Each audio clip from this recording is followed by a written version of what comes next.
নমস্কাৰ, মই ৰঞ্জন প্ৰসাদ। আজি আমি দশম শ্ৰেণীৰ এটি খুব ৰসাল অধ্যায়, খুব ভাল লগা অধ্যায় ত্ৰিকোণমিতিৰ ওপৰত আলোচনা কৰিম। চ' ত্ৰিকোণমিতি ইংৰাজীত ট্ৰাইগোনোমেট্ৰি বুলি কোৱা হয়। এই নামটো তিনিটা শব্দৰে গঠিত আছে, ট্ৰাই, গণ আৰু মেট্ৰি। চ' ট্ৰাই শব্দটোৰ অৰ্থ হৈছে তিনি, গণ মানে হৈছে বাহু, আৰু মেট্ৰি বা মেট্ৰণৰ পৰা মেট্ৰি হৈছে, তাৰ মানে হৈছে জোখ মাপ বা জোখ। তাৰমানে তিনিডাল বাহুৰ ওপৰত জোখ মাপ কৰিম আমি ইয়াতে ত্ৰিকোণমিতিত। তো তিনিডাল বাহু বুলি ক'লে আমি ত্ৰিভুজৰ কথা আমাৰ মনলৈ আহিব। তিনিডাল বাহু থকা জ্যামিতীয় যিটো আকৃতি সেইটো হৈছে ত্ৰিভুজ। চ' আমি ইয়াতে ত্ৰিভুজৰ ওপৰত অধ্যয়ন কৰিম। এতিয়া ত্ৰিভুজ বুলি ক'লে আমাৰ মনলৈ আহি গৈছে যে তিনিডাল বাহুৰে গঠিত বন্ধ আকৃতিৰ জ্যামিতীয় যিটো চিত্ৰ তাকে ত্ৰিভুজ বুলি কোৱা হয়। এতিয়া ত্ৰিভুজৰ বিভিন্ন প্ৰকাৰ আছে। বাহুৰ ওপৰত ভিত্তি কৰি আছে তিনিটা ভাগ: সমবাহু ত্ৰিভুজ, সমদ্বিবাহু ত্ৰিভুজ আৰু বিষমবাহু ত্ৰিভুজ। ঠিক তেনেকৈ কোণৰ ওপৰত ভিত্তি কৰি তিনিটা ভাগ আছে: সূক্ষ্মকোণী ত্ৰিভুজ, সমকোণী ত্ৰিভুজ আৰু স্থূলকোণী ত্ৰিভুজ। তো আমি ইয়াতে বিশেষকৈ সমকোণী ত্ৰিভুজটো ব্যৱহাৰ কৰিম। তো আমি সমকোণী ত্ৰিভুজ মানে কি প্ৰথমতে সেইটো জানি লওঁ। সমকোণী ত্ৰিভুজ হৈছে এটা ত্ৰিভুজ যাৰ যিকোনো এটা কোণ সমকোণ হ'ব। আমি ইয়াতে এটা ত্ৰিভুজ বনাইছোঁ, ত্ৰিভুজ ABC। ইয়াৰ এটা কোণ বিটো সমকোণ হিচাপে লৈছোঁ। তো এইটো হৈছে এটা সমকোণী ত্ৰিভুজ। এটা সমকোণী ত্ৰিভুজত এটাতকৈ অধিক সমকোণ থাকিব নোৱাৰে, সেইটো খেয়াল কৰিবা। এটা সমকোণী ত্ৰিভুজত এটাতকৈ অধিক সমকোণ থাকিব নোৱাৰে। কাৰণটো হৈছে কি যে ত্ৰিভুজ এটাৰ গোটেই তিনিওটা কোণৰ যোগফল সদায় 180 ডিগ্ৰী হ'ব লাগিব। তো এটা কোণ যেতিয়া 90 ডিগ্ৰী হৈ গ'ল, সমকোণ হৈ গ'ল, বাকী দুটাৰ যোগফল কিমান হ'ব লাগিব? 180ৰ পৰা এটা কোণ যদি 90 ডিগ্ৰী হৈ গ'ল, গোটেই তিনিটা লগাই হ'ব লাগিব 180 ডিগ্ৰী। কাৰণ ত্ৰিভুজৰ কোণৰ সমষ্টিৰ ধৰ্মই আছে কি যে ত্ৰিভুজৰ গোটেই তিনিটা কোণ যোগ কৰিলে কিমান হ'ব লাগিব? 180 ডিগ্ৰী হ'ব লাগিব। তো সমকোণী ত্ৰিভুজ বুলি ক'লে এটা কোণ সমকোণ হ'ব। তো এই কোণটো যেতিয়া সমকোণ হ'ব মানে 90 ডিগ্ৰী।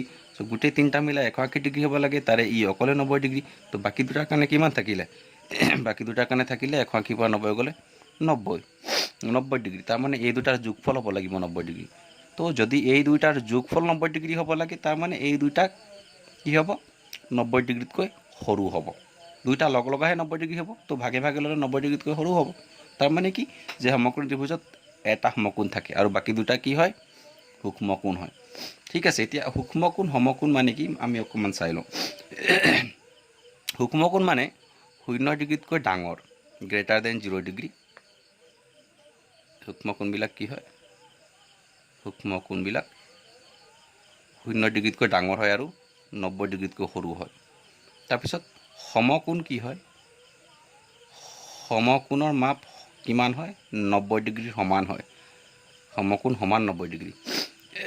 আৰু স্থূলকোণ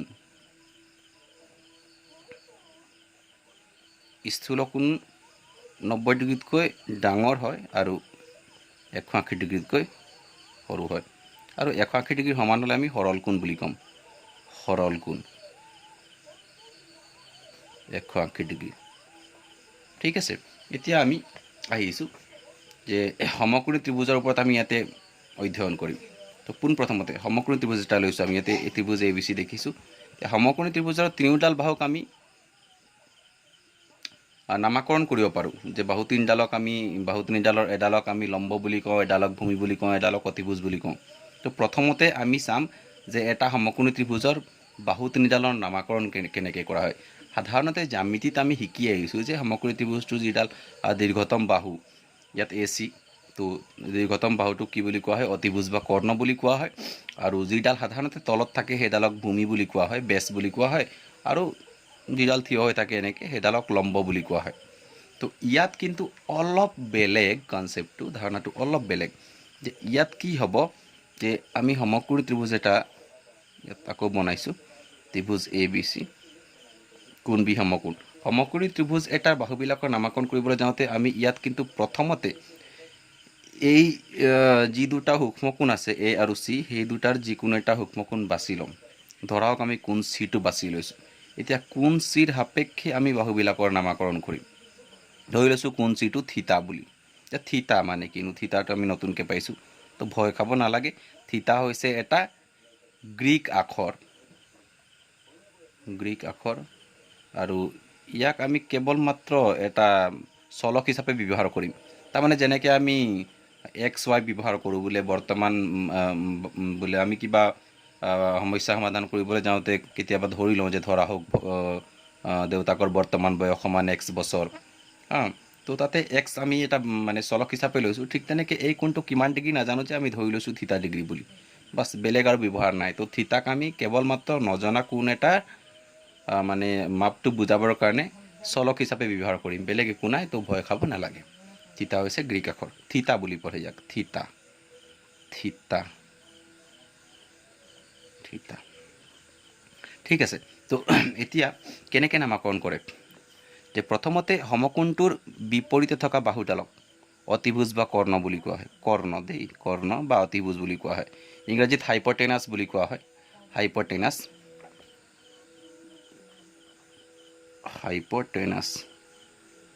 আৰু সেইকাৰণে ইয়াক এইচ চিম্বলেৰে প্ৰকাশ কৰা হয় তাৰপিছত যিটো থিতা কোণ আমি লৈছোঁ যিটো থিতা কোণৰ সাপেক্ষে আমি নামাকৰণ কৰিম সেই থিতা কোণৰ বিপৰীত বাহুডালক কোৱা হয় লম্ব এডাল হ'ব লম্ব এ বি লম্ব ইংৰাজীত কোৱা হয় পাৰপেণ্ডিকুলাৰ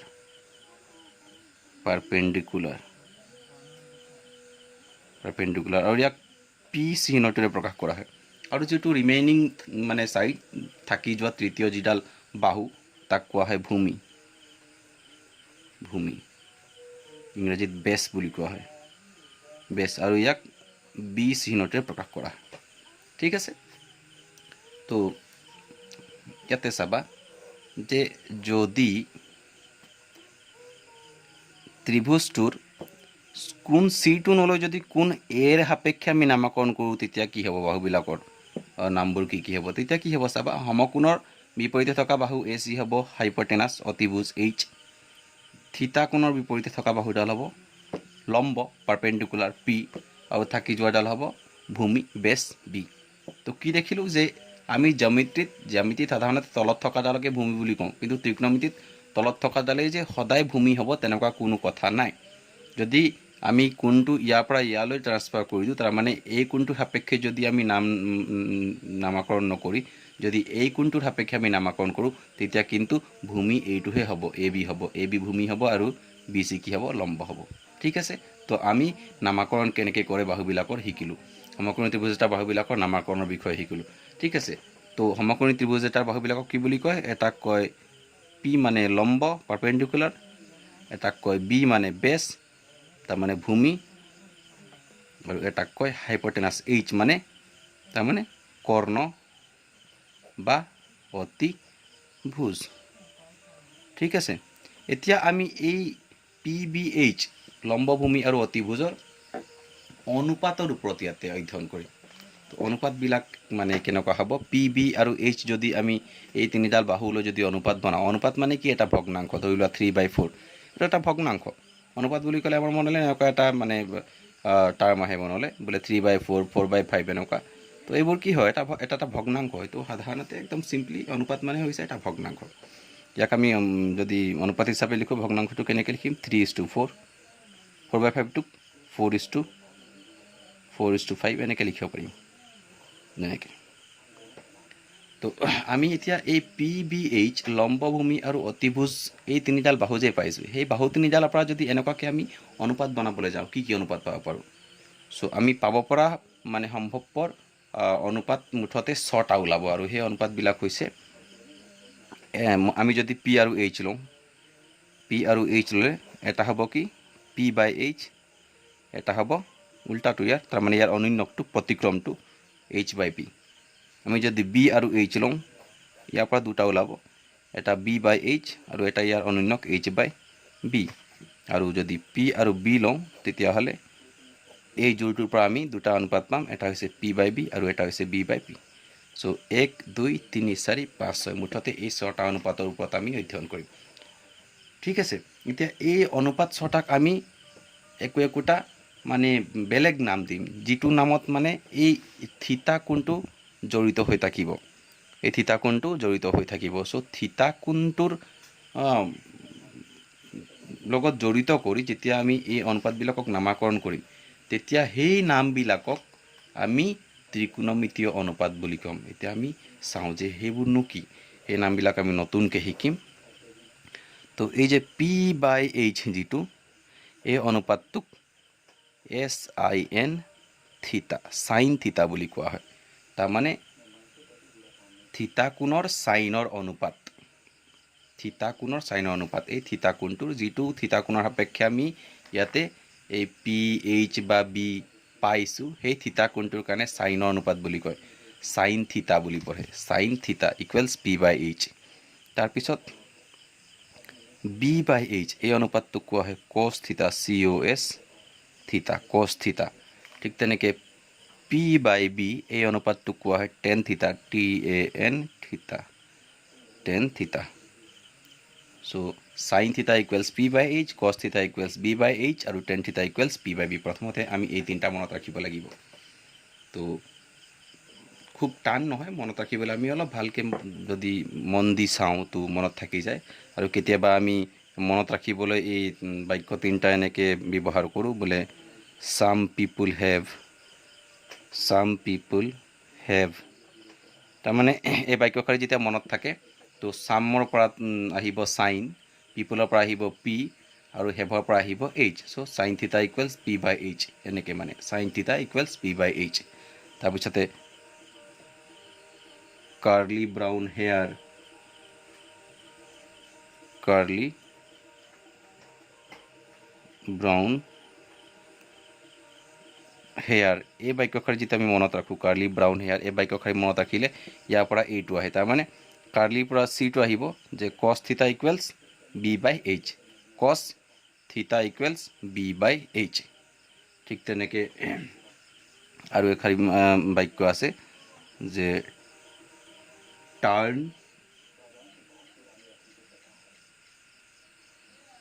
পেইণ্টেড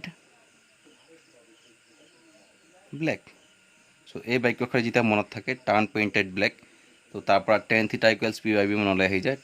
টাৰ্ণৰ টি আহিব, তাৰমানে টেন থিতা, পেইণ্টেডৰ P আৰু ব্লেকৰ B, তো টেন থিতা ইকুৱেলছ P/B। চ' এই বাক্যত যদি আমি এনেকৈ পোনপটীয়াকৈ মনত ৰাখিবলৈ অলপ যদি টান পাওঁ, তেতিয়া আমি এনেকৈ বাক্য তিনিটা মানে বাক্য তিনিশাৰী আমি মনত ৰাখি মনত পেলাব পাৰোঁ যে চাম পিপুল হেভৰ পৰা চাইন থিতা ইকুৱেলছ P/H, কাৰ্লি ব্ৰাউন হেয়াৰৰ পৰা কছ থিতা ইকুৱেলছ B/H আৰু টাৰ্ণ পেইণ্টেড ব্লেকৰ পৰা টেন থিতা ইকুৱেলছ P/B। বা কেতিয়াবা আমি এনেকৈও মনত ৰাখিব পাৰোঁ যে এইটো যে P তলত H। আমি এই ক্ৰমটো মনত ৰাখিম, চাইন কছ টেন, আৰু তাৰপিছত আমি চাম এনেকৈ। তাৰমানে চাইন থিতা ইকুৱেলছ P/H, 2 নম্বৰটো কছ থিতা হ'ব, কছ থিতা ইকুৱেলছ B/H, 3 নম্বৰটো টেন থিতা হ'ব, টেন থিতা ইকুৱেলছ P/B। আমি এইটোক এনেকৈ মানে এষাৰি বাক্য মানে মনত ৰাখিব পাৰোঁ হিন্দীত যে পণ্ডিত বদ্ৰী প্ৰসাদ হৰ, ইয়াতে বি আছিলে চৰি, P/B টেন থিতা, পণ্ডিত বদ্ৰী প্ৰসাদ হৰ বোলে। এই বাক্যশাৰী মনত ৰাখিলে তাৰমানে যদি আমি এই বাক্যশাৰী যদি মনত ৰাখোঁ যে পণ্ডিত বদ্ৰী প্ৰসাদ হৰ বোলে, তেতিয়া আমি বাক্যশাৰী মনত পেলাই আমি এনেকৈ লিখি ল'ব পাৰিম যে পণ্ডিত বদ্ৰী প্ৰসাদ, তো পণ্ডিতৰ P, বদ্ৰীৰ B, প্ৰসাদৰ P, তাৰপিছতে আমি তললৈ আহিম হৰ বোলে, তো হৰ বোলে হৈ গ'ল। তো তাৰমানে এতিয়া চাইন থিতা equals P/H, cos theta equals B/H আৰু টেন থিতা ইকুৱেলছ P/B। ঠিক আছে, টেন থিতা ইকুৱেলছ P/B। তো যদি আমি পোনপটীয়াকৈ এনেকৈ যদি মনত ৰাখিব পাৰিছোঁ, তো এইবিলাকলৈ আমি যাব নালাগে। আৰু যদি অসুবিধা হৈছে, আমি বোলে এনেকৈ এই বাক্যবিলাক আমি মনত ৰাখিব পাৰোঁ নিজৰ সুবিধাৰ কাৰণে, বা এইষাৰি বাক্য মনত ৰাখিব পাৰোঁ পণ্ডিত বদ্ৰী প্ৰসাদ হৰ বোলে, লগতে আমি ক্ৰমটো মনত ৰাখিলোঁ যে চাইন কছ আৰু টেন। তো যাৰ যেনেকৈ সুবিধা হয় মুঠতে মনত ৰাখিব পাৰিব লাগিব। চাইন থিতা equals P/H, cos theta equals B/H, tan theta equals P/B। আচ্ছা, তাৰপিছত এই তিনিটা পোৱাৰ পিছত চাইন থিতা, কছ থিতা, টেন থিতা, আমি ইহঁতৰ ইহঁতৰ প্ৰতিক্ৰমবিলাক ল'ম। তাৰমানে ইয়াৰ প্ৰতিক্ৰমটো কি হ'ব h/p, উল্টা কৰি দিলে h/p হ'ব। ইয়াক কোৱা হয় কচেক থিতা। কচেক থিতা ইকুৱেলছ h/p। ইয়াৰ যদি প্ৰতিক্ৰমটো লওঁ কি হ'ব h/b। ইয়াক কোৱা হয় চেক থিতা, SEC থিতা, চেক থিতা। আৰু ইয়াৰ প্ৰতিক্ৰমটো হ'ব b/p, ইয়াক কোৱা হয় কট থিতা, COT থিতা, কট থিতা। কট থিতা ইকুৱেলছ b/p। তো আমি সাইন থিতা ইকুৱেলছ কি পালোঁ p/h, আৰু ইয়াৰ প্ৰতিক্ৰমটো কচেক থিতা, তো কচেক থিতা ইকুৱেলছ h/p, কচ থিতা ইকুৱেলছ b/h। তো ইয়াৰ প্ৰতিক্ৰমটো কি হ'ব h/b, আৰু ইয়াক কোৱা হয় চেক থিতা, তো sec theta equals h/b, tan theta equals p/b, আৰু ইয়াৰ প্ৰতিক্ৰমটো কট থিতা ইকুৱেলছ b/p। এই ছটা অনুপাত আমি মনত ৰাখিব লাগিব। ঠিক আছে, তো আমি ছটা অনুপাত পালোঁ। কি কি আকৌ এবাৰ চাইছোঁ। Sine theta equals p/h, cos theta equals b/h,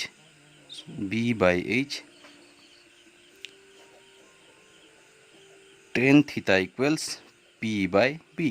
তাৰপিছত সাইন থিতাৰ প্ৰতিক্ৰম হৈছে, তাৰমানে অনিন্যক হৈছে কচেক থিতা, তো কচেক থিতা ইকুৱেলছ h/p, কচ থিতাৰ প্ৰতিক্ৰম বা অনিন্যক হৈছে চেক থিতা, তো চেক থিতা ইকুৱেলছ h/b, আৰু টেন থিতাৰ প্ৰতিক্ৰম বা অনিন্যক হৈছে কট থিতা, COT কট থিতা, তো কট থিতা ইকুৱেলছ b/p। তো ত্ৰিকোণমিতিৰ